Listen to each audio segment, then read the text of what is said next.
हुकूमत तेलंगाना ने इलेक्ट्रिक गाड़ियों के इस्तेमाल को फ़रोग़ देने के लिए सरकारी मुलाजिमीन के लिए खुसूसी रियायत का ऐलान किया है। हैदराबाद में हुक्काम ने बताया कि रियासती हुकूमत ने इलेक्ट्रिक गाड़ी बनाने वाली कंपनियों के साथ मुआहदे किए हैं। सरकारी मुलाजिमीन को मोटरसाइकिल और 4 व्हीलर गाड़ियों पर 20% तक रियायत दिलाने का इंतज़ाम किया गया है। इस स्कीम से रियासत के 5 लाख से ज़्यादा मुलाजिमीन को फ़ायदा होने की उम्मीद है। रियासती वजीर transport Poonam Prabhakar, chief secretary Ramakrishna Rao, DGP Sridhar Reddy और मुलाजिमीन की यूनियन के लीडरों ने सेक्रेटरीट के सामने ईवी गाड़ियों का मुआयना किया। हुकाम के मुताबिक महिंद्रा इलेक्ट्रिक, ओला इलेक्ट्रिक, एथरॉन एनर्जी और ग्रीन यूटर्न मोटर्स के साथ साथ कई कंपनियों से समझौता हो चुके हैं, जबकि दीगर कंपनियों से भी बातचीत जारी है। वजीर ट्रांसपोर्ट पूनम प्रभाकर ने कहा कि आलूदगी कम करने और साफ सुथरी तवन्नाई को फ़रोग़ देने के मकसद से इलेक्ट्रिक व्हीकल पॉलिसी नाफिज की गई है, जिसके तहत रोड टैक्स और रजिस्ट्रेशन फीस में भी छूट दी जा रही है।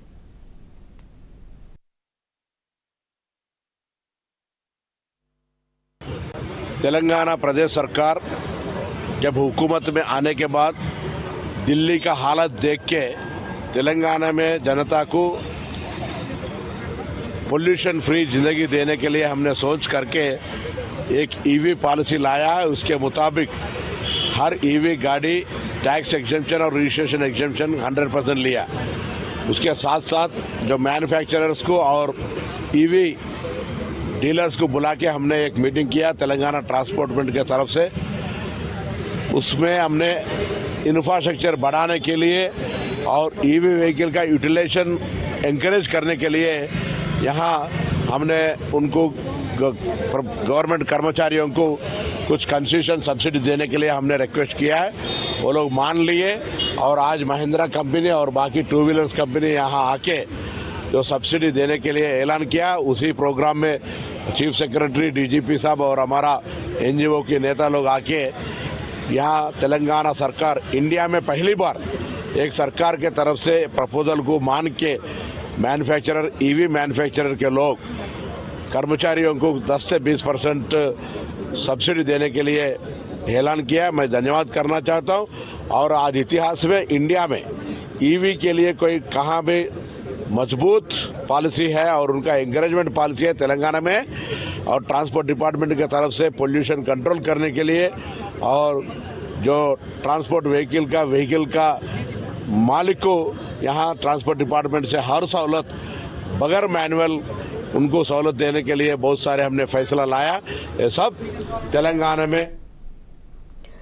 असेंबली के बजट इजलास के दौरान सड़क व इमारत के वजीर कोमत रेड्डी वेंकट रेड्डी ने हैदराबाद में ट्रैफिक मसाइल पर बात की। मुस्तकिल हल निकालने के लिए डबल डिकर सड़कों की तजवीज़ का उन्होंने ऐलान किया है।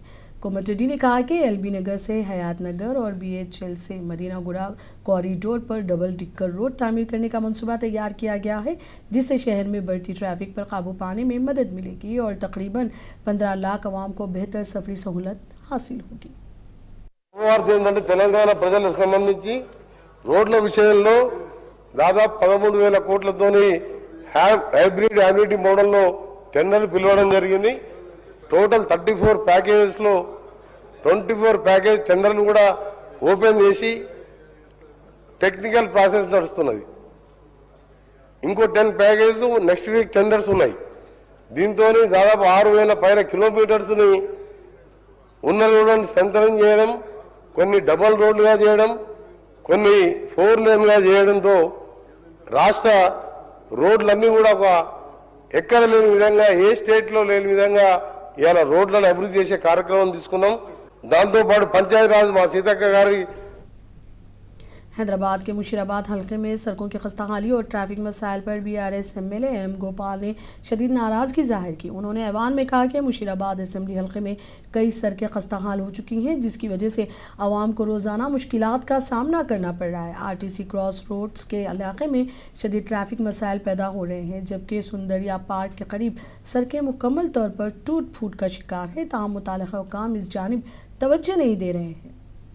अध्यक्ष नमस्ते।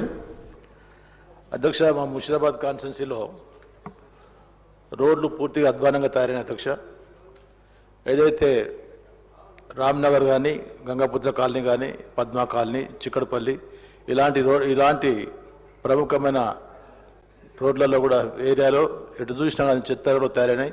గతంలో ఎప్పుడు చూసినా కానీ ప్యాచ్ వర్క్స్ కానీ ప్లస్ ఇంకోటి వర్క్స్ చేస్తూ రిపేర్ చేసేవాళ్ళు. ఈనాడు అలాంటి కార్యక్రమాలు ఏమి చేయకుండా ప్రభుత్వము పుట్టిన ఉద్దేశంగా తెలియపరుస్తున్నాను. ఒకసారి మన ఆర్టీసీ క్రాస్ రోడ్స్ గురించి ఆలోచించినట్టయితే అక్కడ రోడ్లు ఏమాత్రం బాగాలేదు అధ్యక్ష. ఎప్పుడు చూసినా కానీ అక్కడ ట్రాఫిక్ విపరీతమైన హెల్డప్ అవుతున్నది, ట్రాఫిక్ ఇబ్బంది కలుగుతున్నది. అక్కడ సినిమా హాల్స్ పెద్ద ఎత్తున ఉన్నాయి. సినిమా హాల్స్ వదిలినప్పుడు కానీ हैदराबाद के संतोष नगर में ज़ेरे तामीर फ्लाईओवर के काम को जून तक मुकम्मल करने का हुक्म जारी किया गया है। जीएचएमसी कमिश्नर आरवी कर्नल ने मंगल की सुबह चंचलगुड़ा संतोष नगर स्टील फ्लाईओवर के तामीराती कामों का अचानक मुआयना किया और इंजीनियरिंग हुक्काम को काम की रफ्तार तेज़ करने की हिदायत दी। उन्होंने कहा कि फ्लाईओवर की तकमील के लिए जून की आखिरी तारीख मुकर्रर की जाए और तमाम काम मुकर्ररा वक्त में मुकम्मल किए जाएँ ताकि अवाम को ट्रैफिक मसाइल से राहत मिल सके। इस मौके पर चार मीनार जोनल कमिश्नर श्रीनिवास रेड्डी के साथ दिगर ओहदेदार भी मौजूद थे।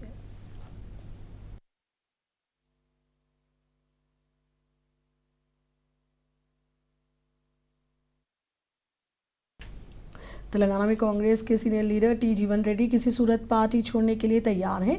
उन्होंने कहा कि अंदरूनी अख्तलाफात के बाइस मौजूदा सूरत हाल में पार्टी में रहना मुश्किल हो गया है। इतलात के मुताबिक पार्टी के सीनियर कायदीन महेश कुमार गौड़, आदि श्रीनिवास और सचिन सावंत ने जीवन रेड्डी से मुलाकात की और उन्हें मनाने की कोशिश की, ताहम बातचीत के बाद भी मामला हल नहीं हो सका।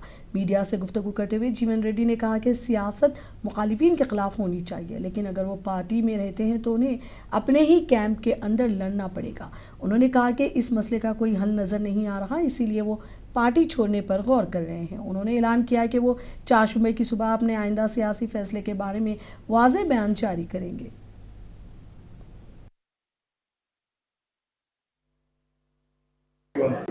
अब रियासती कांग्रेस पार्टी में खासकर जगिचल कॉन्फ्रेंस के बारे में गए 20 महीने से जो चल रहे वो तो बहुत दुख की बात है, सहना भी मुश्किल हो गए। ये तो बहुत मर्तबा हाईकमान के नोटिस में भी ले गए हों। जो पहले से कांग्रेस पार्टी मजबूत के वास्ते काम कर रहे हैं, ऐसे लोगों को छोड़कर जो है जो अब कांग्रेस पार्टी में दाखिलात भी नहीं है, उन लोगों को अब मौका देना ये तो बहुत नाइंसाफ है। अब कांग्रेस पार्टी एक ऐसी पार्टी है जो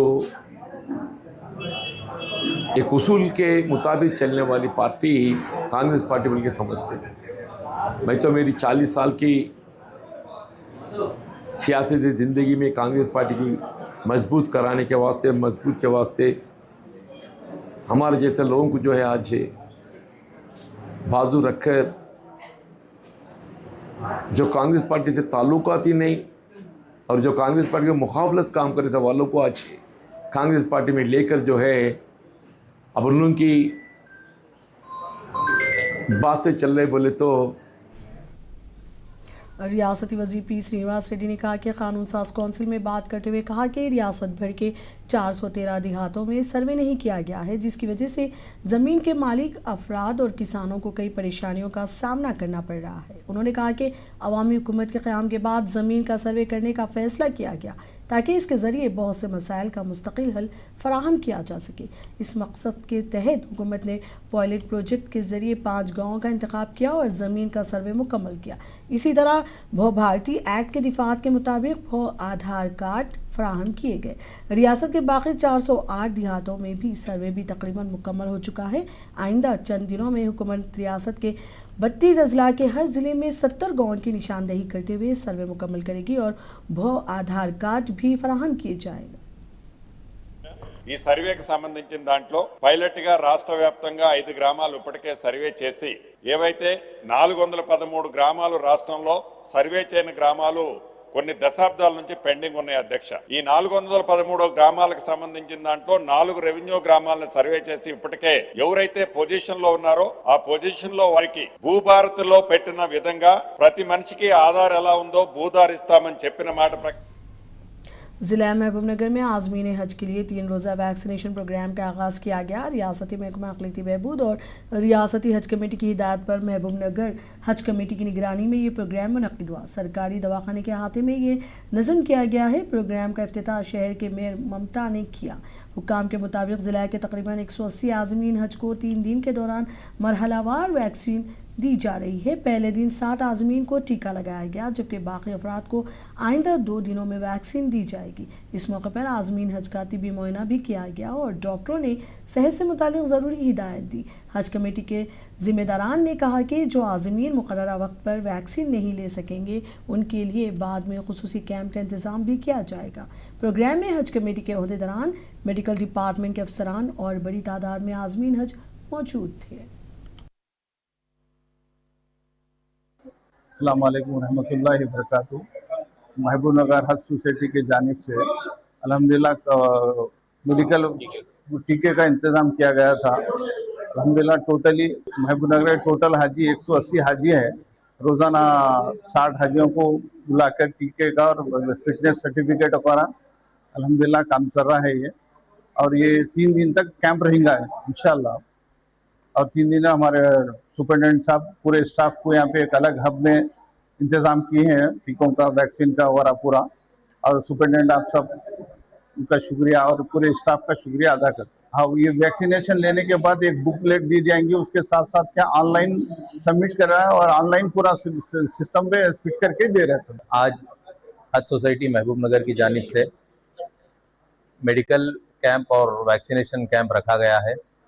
यहाँ गवर्नमेंट जनरल हॉस्पिटल में रेडियोलॉजी हब में स्पेशली हमारे DMNHO साहब और सुपरिटेंडेंट साहब के हिदायत पर यहाँ एक बिल्डिंग में अलाट किया गया है हाजियों की सहूलत के लिए। और 3 रोज़ का प्रोग्राम है ये। टोटल 180 हाजी है और 60-60 हाजियों को डिवाइड करते हुए उनकी आसानी के लिए 3 दिन का प्रोग्राम रखा गया है। सुबह 8:30 बजे से दोपहर 2 बजे तक ये प्रोग्राम चल रहा है। मैं हाजियों से भी गुजारिश कर रहा हूँ कि जिसका भी पेंडिंग है वो आके यहाँ पर टीका ले सकते हैं। हज सोसाइटी की टीम का भी मैं शुक्रिया अदा करता हूँ और मुबारकबाद देता हूँ कि सब मिलके काम कर रहे हैं और अल्हम्दुलिल्लाह आसानी। करीमनगर में आज़मीन हज के लिए वैक्सीनेशन और तरबियती प्रोग्राम का इनेकाद किया गया। ज़िला हज सोसाइटी करीमनगर के ज़ेर एहतमाम कश्मीर गुड्डा में मुनक़िदा इस प्रोग्राम की सदारत ज़िला हज सोसाइटी के सदर मोहम्मद रियाज अली रज़वी ने की, जबकि रियासती कमेटी के चेयरमैन मौलाना सैयद शाह गुलाम अफजल बयाबानी मेहमान खुसूसी के तौर पर शरीक हुए। इस मौके पर उलमाए दीन ने आज़मीन हज को मनासिकी हज, एहतियाती तदाबीर और टीकाकारी की अहमियत के बारे में तफसीली रहनुमाई फराहम की। मुक़र्रिरीन ने कहा कि सफ़र हज से पहले तिब्बी एहतियात और तरबियत इंतहाई ज़रूरी है ताकि आज़मीन को किसी किस्म की दुश्वारी पेश ना आए। अल्हम्दुलिल्लाह आज हज कमेटी की तरफ से वैक्सीनेशन प्रोग्राम रखा गया, जिसमें तमाम आज़मीन हज तशरीफ़ लाए। इन सबको मैं दिल की गहराइयों से मुबारकबाद पेश करता हूँ और अल्लाह से दुआ करता हूँ कि अल्लाह ताला इनके हज को आसान फरमाए और कबूल फरमाए। अल्हम्दुलिल्लाह हज सोसाइटी करीमनगर की जानिब से मुसलसिल 30 साल से ये खिदमत अंजाम दी जा रही हैं। गवर्नमेंट से इंस्ट्रक्शंस आया अपन दे रहे तो 60 तो उसको 2 इंजेक्शन दे रहे, एक मेनिंगोकोकल और एक इन्फ्लुएंजा, और इधर जो 60 के अंदर है सो उसको मेनिंगोकोकल इंजेक्शन दे रहे। और स्क्रीनिंग भी पहले सिविल हॉस्पिटल में करवाया, कुछ प्रॉब्लम है तो भी उसको इलाज करके वो हज भिजाने के लिए अपन मेडिकल वाला जो इंस्ट्रक्शन गवर्नमेंट देता है वो अपन ज़रूरी इधर कर रहे। हज सोसाइटी करीमनगर की जानिब से आज तेलंगाना हज कमेटी के तवज्जो से जो आज़मीन हज जिला करीमनगर और सिलसिला के लिए तरबियती प्रोग्राम और टीका अंदाजी प्रोग्राम का इनेकाद अमल में लाया गया। पूरे तमाम डिवीज़न वालों को बुला के भी हमारी भी हिम्मत अफजाई करके गुलपोशी करे हैं। मैं तहे दिल से शुक्रिया अदा करता हूँ रियाज अली रज़वी साहब का जो इस प्रोग्राम को जो इस अंजाम दिए। आज जो वैक्सीनेशन रखा गया है वो वैक्सीनेशन कैंप में वैक्सीनेशन और ओरल पोलियो ड्रॉप्स डाला जाएगा। अल्हम्दुलिल्लाह जिसे चाहा दर पे बुला लिया, जिसे चाहा अपना बना लिया। ये बड़े करम के फैसले, ये बड़े नसीब की बात है। बड़े खुश नसीब है हुज्जाज कराम जो अल्हम्दुलिल्लाह हज बैतुल्लाह के लिए मुंतखब किए गए।